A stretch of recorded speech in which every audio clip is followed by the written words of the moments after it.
What's up, guys? Welcome back to Jimmy Talks. First up, if you actually like my channel and are a longtime viewer, you've got to subscribe to my Rumble. It's not an advertisement thing. It's just the fact that YouTube can be iffy and ban you for talking about certain things. If you want to keep up on the content, just follow me on Rumble. Link in the description below. One last disclaimer. This video is not about triggering you into FOMO, which is fear of missing out, or getting rich quick. It's not about either of those things. Let's get that out of the way. All right, let's get into it now. We need to talk about money, and I am not referring to specifically the paper notes that you have in your wallet or tap on your phone, but the real ideas behind money, like the foundation behind it, the thing that should hold value over time, and the way you trade and buy stuff. That's literally what money means. It's the way you buy and trade. It doesn't just mean United States dollar specifically. That would technically be fiat currency. I'll talk about that later. But right now, the country is drowning in this sea of monetary policy, and it's honestly built on a fraudulent system that is fundamentally broken. That system, as I just mentioned, is fiat currency. And the only safety we have, the only things with the genuine shot at preserving what we earn and build, in my very strong and earnest opinion, are gold and Bitcoin. These are not as rivals either, but rather as partners. Forget about the clickbait headlines. Forget about the Wall Street words that just make everything sound confusing. Forget about the YouTube clickbait channels that make you want to buy shit. Forget about all the crypto rug pull bullshit. Forget about the Discord and Telegram crypto channels that just shill a shady coin that some guy wants to rug pull you on. Forget about the politicians' dumbass takes on Bitcoins.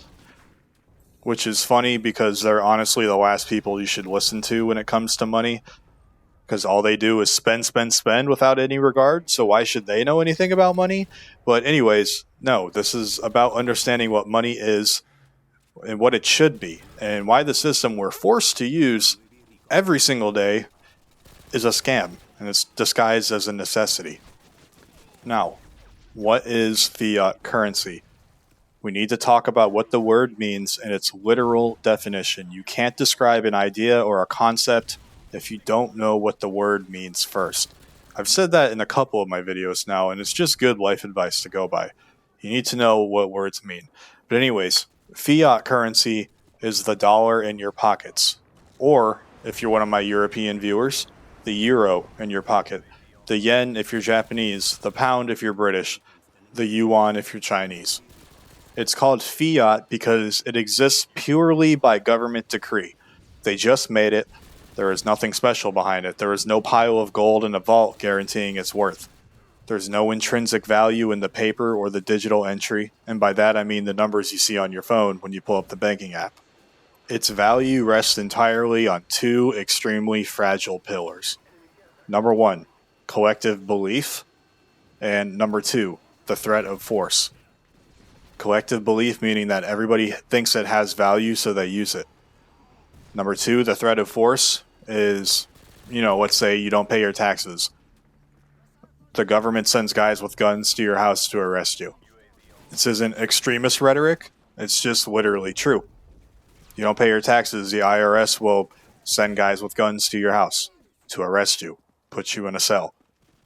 Now, we accept this because everyone else does, and because the government also says you must accept it for the debts that you take on, and you have to pay your taxes with it. It's legal law, it's tender law specifically, which is the foundation of the fiat scam, and it's how they keep you in the system.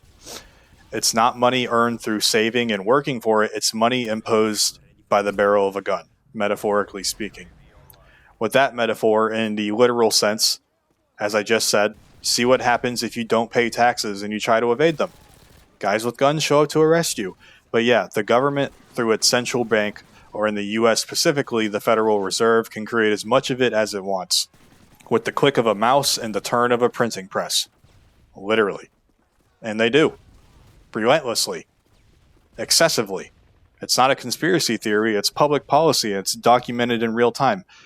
It's like the term quantitative easing. That's just a fancy term for print trillions of paper designs, or bailouts like in 2008. It just means to print more. Stimulus package. Print even more. The Federal Reserve's balance sheet, which is a financial statement that shows company growth and debt and its financial health, went from under $1 trillion before the 2008 crisis to over $9 trillion recently. The European Central Bank has a similar story. The Bank of Japan also is printing money like there's no tomorrow. And what is the inevitable result of this? Every single time when money gets printed out with nothing to back it, no gold, no Bitcoin to back it, not anything at all. It's just inflation. It's not like the healthy kind that economists like to downplay, but it's the huge erosion of your purchasing power. Your paycheck might go up a little, but the cost of food, shelter, energy, and everything else goes up faster. So it's not progress. It's just theft at that point. It's a quiet, constant confiscation of your labor's value hidden within the system itself. $1 used to buy you a gallon of gas back in the day. Nowadays, $1 is barely like a quarter or less of a gallon. That's not because gas got magically more expensive. It's simply because the dollar got magically cheaper. The government stole that value through dilution, meaning they just printed out a fuck ton of money. This is the core of the scam here that you must understand. Fiat money is a tool for the powerful to transfer wealth from the many to the connected few, like other banks, other governments. You all know what I'm talking about. Early recipients of the newly printed money as well, before the inflation hits the broader economy. The average person, which is holding cash, or maybe the little bit financial illiterate guys, they know about bonds and they have some low-yielding bonds, they're kind of the ultimate sucker because their money is just slowly evaporating. Let's put you onto another thing as well. Fiat has failed in every country ever. And if you don't believe me or are developing arguments in your head, let's just look at history real quick. If you've noticed on this channel that I like to talk about history on the reason why things happen or why they're about to happen, it's because history is doomed to repeat itself if we don't learn from it. That's why I'm big on telling a historical background in all of my videos. Anyways, I'll show you how history is littered with examples of fiat currencies that all failed. We'll look at the Roman Empire. Very big empire. One of the best ones of all time. The Roman denarius, which was their money, was debased by emperors clipping coins, which collapsed into hyperinflation. The money in revolutionary France became worthless. The Weimar Republic's mark became a worthless piece of paper. Zimbabwe, useless pieces of paper. Venezuela, useless pieces of paper. Argentina. The script is always the same. You print until the currency is used as toilet paper because it's more valuable for that purpose. The US dollar, despite its dominance, is playing by the exact same rules. The only difference is the scale and the temporary trust in the US military and the financial system. And trust is finite, meaning it's only a limited resource. When the confidence finally cracks, and by the way, history proves it always does for fiat. Yes, always. The collapse will be catastrophic for those holding only dollars, euros, or yen, or whatever it is. Fiat is not money. It's a time-limited piece of paper from the government, and it's backed by nothing but hope and the willingness of the state to enforce its use. By the way, money is different than fiat, as I've already said. Fiat is government-printed currency, and money is anything with a deemed inherent value that societies use to trade. Fiat currency, though, is a promise that the issuer or the government will not print too much. A promise that has never, ever been kept in the history of fiat currencies. Ever. It's not a system anymore. It's just fraud. So what's up with gold then? What's the alternative to fiat currency if it's such a scam? The answer is surprisingly simple. And we're going back to history yet again. It's that which has stood the test of time through empires rising and empires falling, through wars and depressions, through technological revolutions that changed everything else. and that is gold. For over 5,000 years, across virtually every major civilization on Earth, gold has been recognized as money, not because kings and rulers loved it, but because people organically chose it. They chose it for very specific, practical reasons rooted in physics, human nature. It was also made by God himself. It's not a stupid and gay government mandate. Okay, firstly, its inherent value is its scarcity. Gold is scarce. It's really scarce. All the gold ever mined in human history would fit into roughly 3 Olympic-sized swimming pools. Let that get into your head a little bit. You can't just decide to make more of it tomorrow, like with fiat currency. Finding it requires immense effort. It requires digging deep into the earth. It requires processing tons of rocks for grams of gold. The mining process is extremely difficult.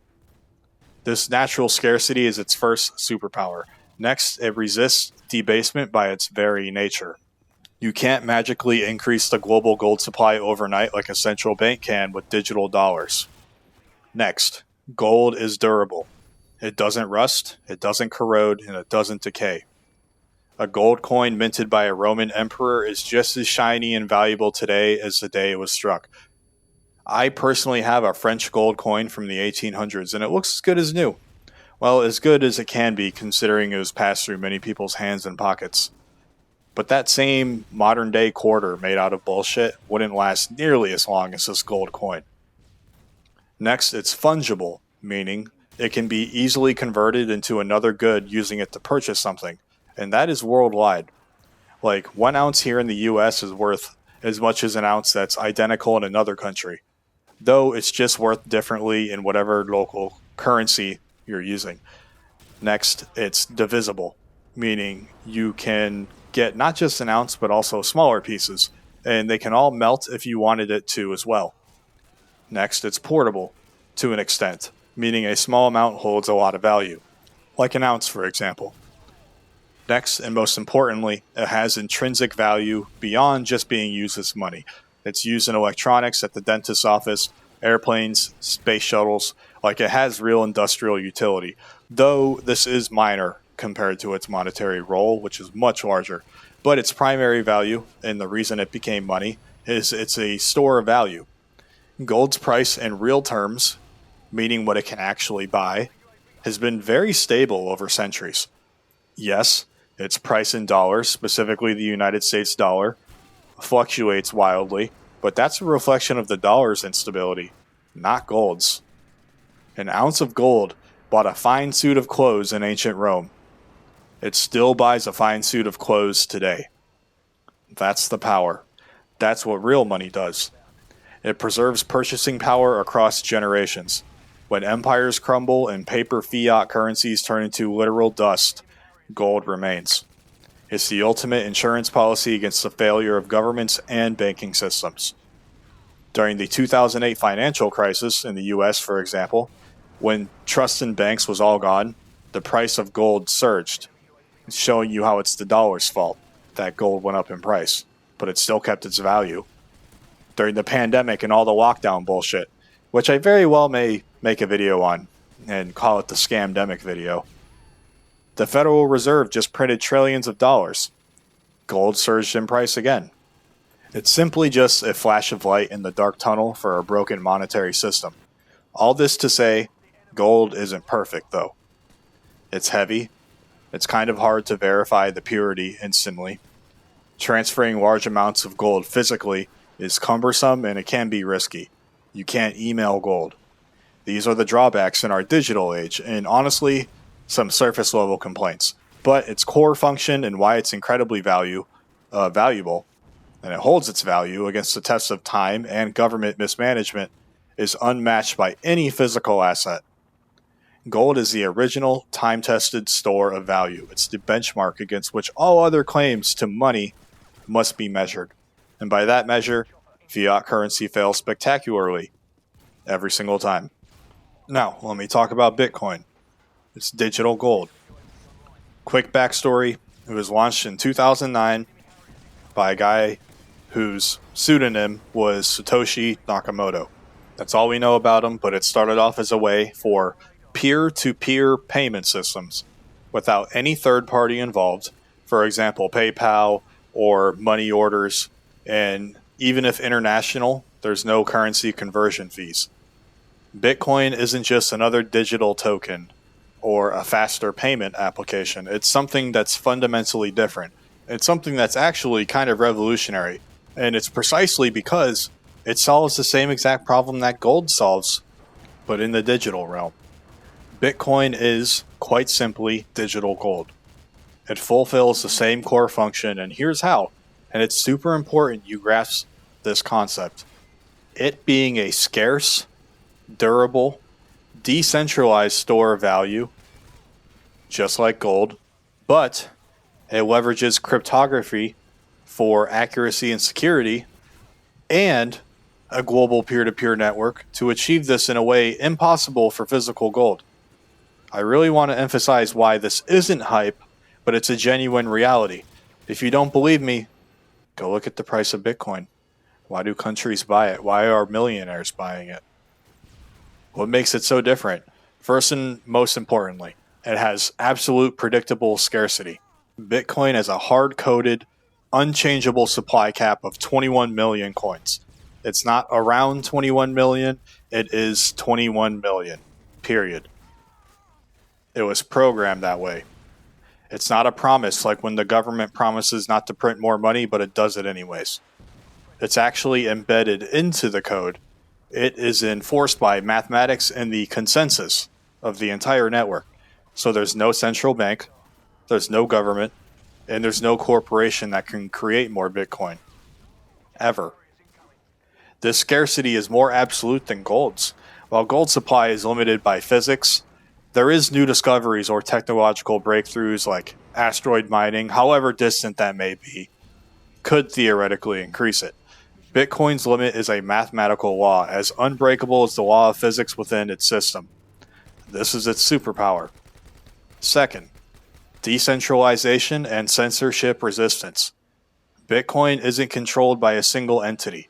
It runs on a global network of thousands of computers, which are nodes, that validate transactions and secure the network through a process called proof of work. To change the rules of Bitcoin, like increasing the supply, you'd need to convince every single person who holds Bitcoin of this distributed network to agree simultaneously, which is already impossible. Governments can try to ban it, they can try to regulate it, but they can't stop the network or alter its fundamental scarcity. Governments have realized this and started to buy it themselves. Your Bitcoin isn't held in a bank called Bank of Goy America. It's not something that the government can just freeze, or the bank closes your account since you said a no-no anti-Semitic word. It's secured by cryptography and a digital wallet that you control.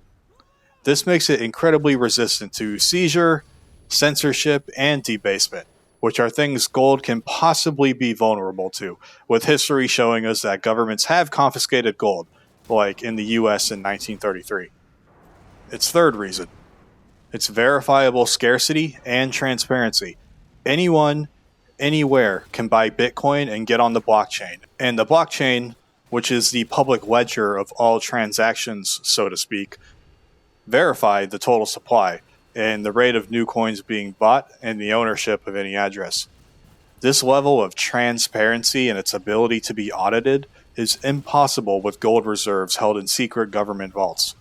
Look at what happened when Elon said he was going to audit the gold reserves at Fort Knox. It never happened. Makes you wonder why, huh? You don't have to trust a central authority. You can verify the money supply yourself with free software. Fourth, it's strong because of digital portability and divisibility. While gold is heavy in weight, Bitcoin is pure information. A single Bitcoin can be divided down to 100 million sats, or satoshis, making it usable for microtransactions, like buying a candy bar or something. And it can be sent across the globe, securely and verifiably, in minutes, for a fraction of the cost moving physical gold or even large fiat transfers through traditional banking. You can even email Bitcoin. If I wanted to send Bitcoin I'm in America. If I wanted to send it to some guy in a foreign country, let's just say Thailand, Vietnam, France, Germany, Norway, Russia, Africa, somewhere, I can do it. Now I'll try to do that with money, like fiat money, and you have to do conversion rates, money orders, mailing it. They stick your note, they're sticking their noses in it. Why are you sending this? That doesn't happen with Bitcoin. This solves gold's biggest practical drawback in the modern world. Fifth and finally, security through cryptography. Securing large amounts of gold requires locks, vaults, guards, insurance, cameras, all that stuff like in a Grand Theft Auto heist mission. Securing Bitcoin, though, requires strong cryptography and good key management. While people can make mistakes like losing their passkey or the physical Bitcoin wallet if you have a physical storage, the underlying protocol is secured by the most immense power of computers, has never been hacked. The network itself is arguably the most secure computing system ever created. The energy expended to secure it is a feature, not a bug. And it's what makes altering the ledger economically impossible, further solidifying its scarcity in history. Not once since launching in January of 2009 has the Bitcoin network itself been successfully hacked, nor has any transaction ever been reversed or every protocol rule obeying the ledger entry has been altered after a single confirmation. And to be more specific, nobody has ever forged or spent without a private key or minted counterfeit Bitcoin. The 21 million coin limit, halvings, difficulty, retargeting, and consensus rules all run exactly as specified in the original code.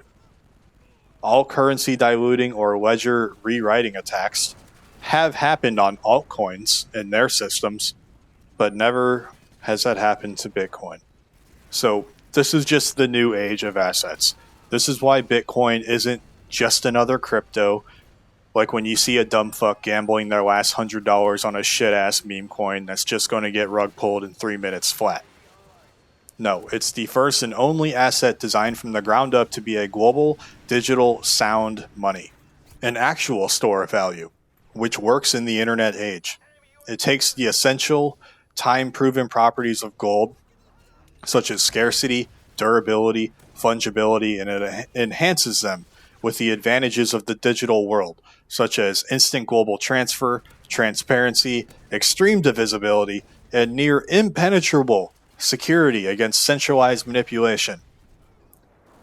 Bitcoin is not trying to be a payment system, though it can be used that way. Its primary function and the reason its value has grown exponentially is its role as a hard money, as a digital store of value. It's why companies like MicroStrategy, Tesla, and even traditional asset managers like Vanguard and Fidelity, and hell, even countries, are buying it and holding it on their balance sheets. It's not wild speculation anymore. It's not an investment that may or may not possibly work out. It's not even an investment. It's a massive treasury reserve asset and hedge against the very real danger of fiat currency collapse. They see what's coming. They understand the fragility of the dollar system. Look at BRICS. They are accumulating digital gold before the storm hits. Do you think whole entire countries and multi-billion-dollar hedge funds and BlackRock and Vanguard and Fidelity are buying Bitcoin and just gambling on it because, fuck it, why not? We could get rich off of it. No. The naysayers always say this. Bitcoin's too volatile. Well, yeah, it's the price of being new. Gold was volatile at some point too when it was brand new. It wasn't stable when it first emerged as money either. Give me a break. Early monetary adoption phases are turbulent. And also, the word volatility and risky are different. Like I said at the beginning of the video, we need to know what words mean. Volatility is a purely statistical, backwards-looking measure.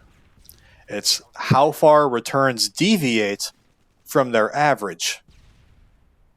Okay, so this is different than risk. Risk is a forward-looking concept about the probability and size of permanent loss or the failure to reach an objective. I hope the light bulb went off in your head when I explained the differences.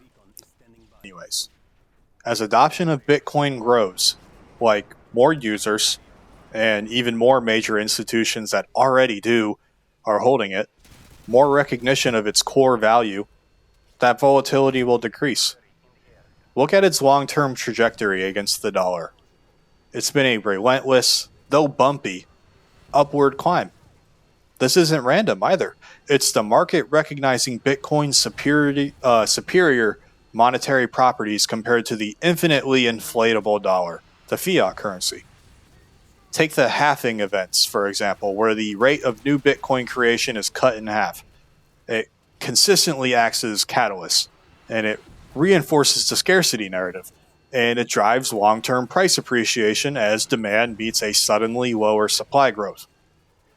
This is baked into the programming, and it's predictable years in advance, which is a huge contrast to the arbitrary decisions of central bankers. Bitcoin isn't magic. It's just engineering that's applied to the ancient problem of money.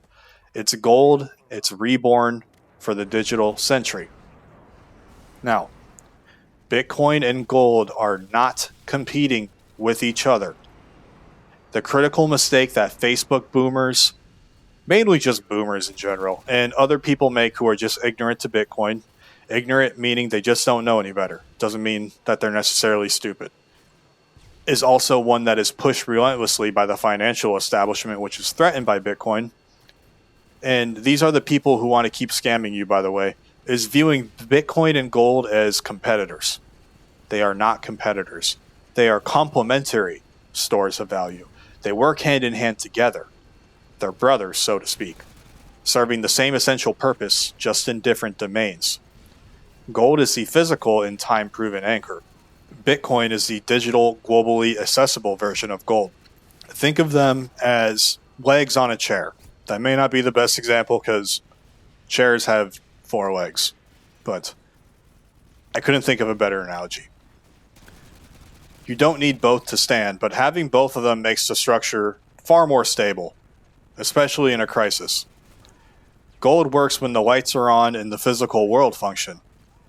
Bitcoin works when the digital world functions, even if physical transport is disrupted. In a hyperinflationary scenario, for example, holding only gold might leave you vulnerable if you can't move it or verify it easily. Holding only Bitcoin might be problematic if there's a widespread long-term internet or power outage, though this is exceedingly rare. It is a potential threat. Just like with literally anything in the world that has pros and cons, which is everything. Even though solutions like satellite networks are emerging, it's still something to be aware of.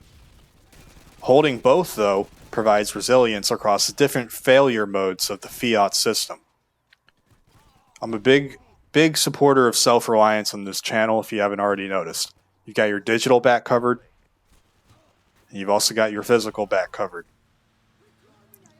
Gold has a millennia of historical validation. Bitcoin has over 15 years of proven network security and growing institutional adoption. Gold is immune to digital attacks, but it's vulnerable to physical confiscation. Bitcoin is immune to physical confiscation, but requires careful digital key management. Gold supply increases slowly through mining. Bitcoin supply is fixed and dwindling in new issuance. Kind of the same as gold. They serve the same master. The need for a reliable store of value outside the control of any single government or institution. The financial media and traditional banks often pit them against each other as to confuse people and protect their fiat-centric business models. Don't fall for it. It's just another bullshit thing. If you don't believe the media with politics, why would you believe them with money? Which is arguably more important. Money makes the world go around whether you like it or not. Don't fall for it. The real enemy isn't gold or Bitcoin. It's the fiat system that devalues your labor, it steals your future through inflation, leaves you enslaved to debt forever. Both gold and Bitcoin are solutions to that problem, and they operate in parallel. As awareness of fiat's fatal flaws grows, demand for both real stores of value increases.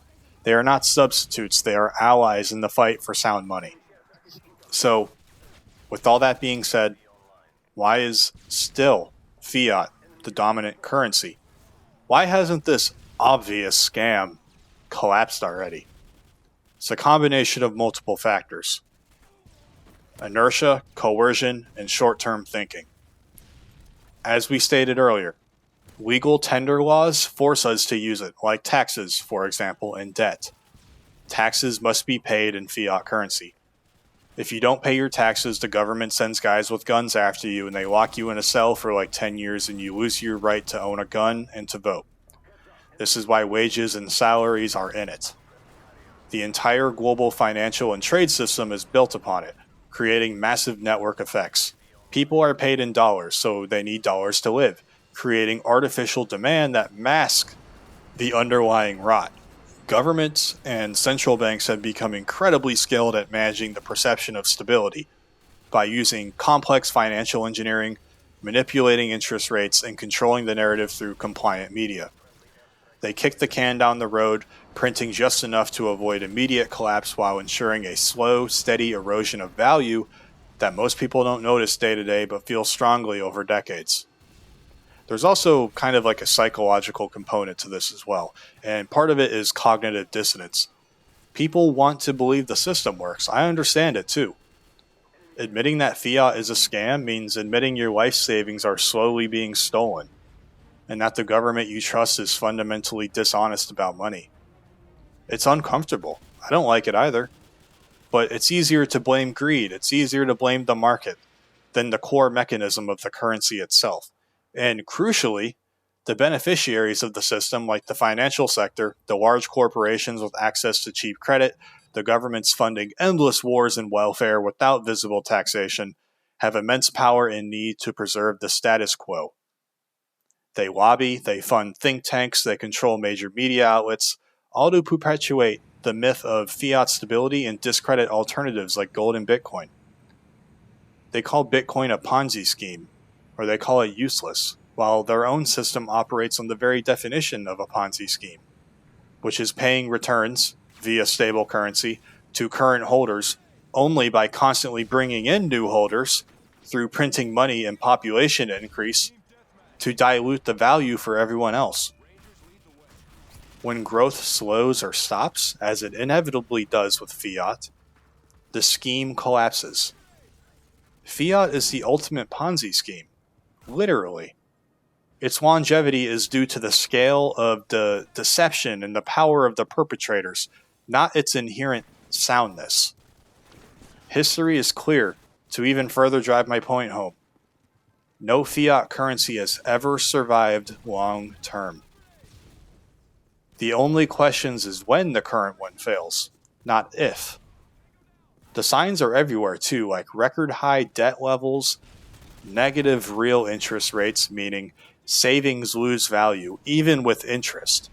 That's why leaving money in your bank account and even a high yield savings account is actually just burning away. Because unprecedented money printing, crumbling infrastructure that was funded by debt, and a growing generational wealth gap fueled by asset inflations like stocks and real estate that primarily benefits those who got in early with cheap fiat money. The system is straining at the seams. The scam is becoming harder to hide. Now, this brings us to the heart of the matter and the whole entire premise of the video. Bitcoin and gold will make your money last. It's the store of value. This isn't just a fancy economics term. I don't like speaking in overcomplicated words, only when I have to, but I do use proper wording. And I don't like to say this shit to confuse people, but it is a store of value, plain and simple. It's the essence of what makes money more useful beyond immediate barter. Money isn't just for buying your drink, your coffee, or your Monster today. It's for saving for your child's education. It's for your retirement. It's for a rainy day decades from now. It's the bridge between your labor today and your security tomorrow. Fiat currency fails catastrophically at this job. Its entire design ensures it loses value over time. Holding dollars is a guaranteed way to become poorer in real terms.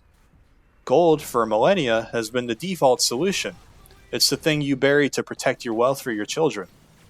The world used to actually all operate on a gold standard, and the economy was stable. This is around the late 1800s, from the late 1700s to the late 1800s. And then after World War I, inflation started to print a lot more guns and ammo and all that stuff with World War I. And a lot of countries just kind of went away with the gold system, or they heavily debased it. We have the Weimar Republic as proof of that. Then after World War II, same thing. We just kept printing money. Tried to get off the gold standard because it was getting hard to hold it. The U.S. was taking all the other countries' gold and using our money as everyone else's reserve currency. Countries got sick of it. They came back for their gold. We didn't have enough gold to hand out, so we took the U.S. off of the gold standard. And ever since then, it's been an inflation ride. That's how it always works. Bitcoin is digital gold. It's designed specifically for the digital age, offering the same core promise of scarcity and durability, but with revolutionary advantages in transferability and verification. People may say it's bad, especially boomers, but we live in a digital age. Everything is different nowadays, and Bitcoin has definitely proven itself. It does have a track record now. It's not a speculative asset anymore. The year is 2025. Bitcoin has gone up a shit ton in price, and countries hold it and major financial institutions hold it as well. If you need more proof than that, then, I don't know, replay the whole entire video, I guess. But gold and Bitcoin, they both understand the fundamental truth that fiat ignores. Sound money must be scarce, not printed relentlessly. Abundance is good for goods and services, but it's disastrous for money. If money is abundant, it loses its ability to measure value consistently. Let's take a very literal example. A ruler, like the one you'd use in school, the wooden ones that you would smack your friend with. Imagine if a ruler was suddenly 1 mile long. It would be useless for measuring distance because it's just impractical. If money is infinite, like this ruler that goes on a mile long, it's impractical. It becomes useless for measuring value over time. Gold scarcity is natural and physical. Bitcoin scarcity is digital and cryptographic, but the effect is the same. They are both reliable, predictable units that hold their value. This is why investors from individuals to corporations are increasingly allocating a portion of their wealth to both gold and Bitcoin. We can see China and Russia, they're both rapidly trying to get their gold reserves up. They're not speculating on short-term price moves. Though that happens, they're making a fundamental bet on the long-term failure of fiat and the enduring need for hard money. So one of the problems our young nation faces compared to these old nations. China and Russia tend to look at history more than we do in the U.S. I think that's a very big problem. Their countries were just around for longer, so it makes sense. It's why these countries and companies are making a fundamental bet on the long-term failure of fiat and the enduring need for hard money. They are buying insurance against the inevitable debasement of the dollar. They are preserving their capital outside the rigged casino of central banking. This isn't about getting rich quick, as I said at the very beginning of the video. It's about not getting poor slowly. It's about opting out of the scam. The path forward isn't about Bitcoin replacing gold, or gold making Bitcoin obsolete. It's about both existing as vital components, to say, of a new monetary system that replaces the failing fiat system. Imagine a future where your wealth is diversified across real assets, perhaps a portion in physical gold, and a portion in Bitcoin, and a minimal exposure to fiat. It's not a radical fantasy, it's a logical response to the reality of fiat. As more people understand the scam, as the erosion of purchasing power becomes undeniable in daily life, as it already is now, adoption of gold and Bitcoin will accelerate. Governments will resist, of course. They'll try to regulate Bitcoin into oblivion, impose capital controls, maybe even ban gold ownership again. They've already done it before. But the cat's out of the bag. The technology is open source, it's borderless, and it's censorship resistant. The economic arguments for sound money are becoming impossible to ignore. The younger generation, digital natives, myself, Gen Z, we distrust institutions. We've grown up seeing fiat inflation firsthand. We're far more receptive to Bitcoin as a natural evolution of money. Money always changes, too. They intuitively grasp digital scarcity. The transition won't be smooth. There will be volatility, there is going to be regulatory battles and setbacks, but the direction is clear. This era of trust-based, infinitely inflatable fiat is ending. The era of math-based, scarce, verifiable money in both physical gold and digital, which is Bitcoin, forms, is beginning. Let's be clear here. Unequivocally clear. Fiat currency is a scam. It's a system designed to enrich the few at the expense of the many through hidden taxation via inflation.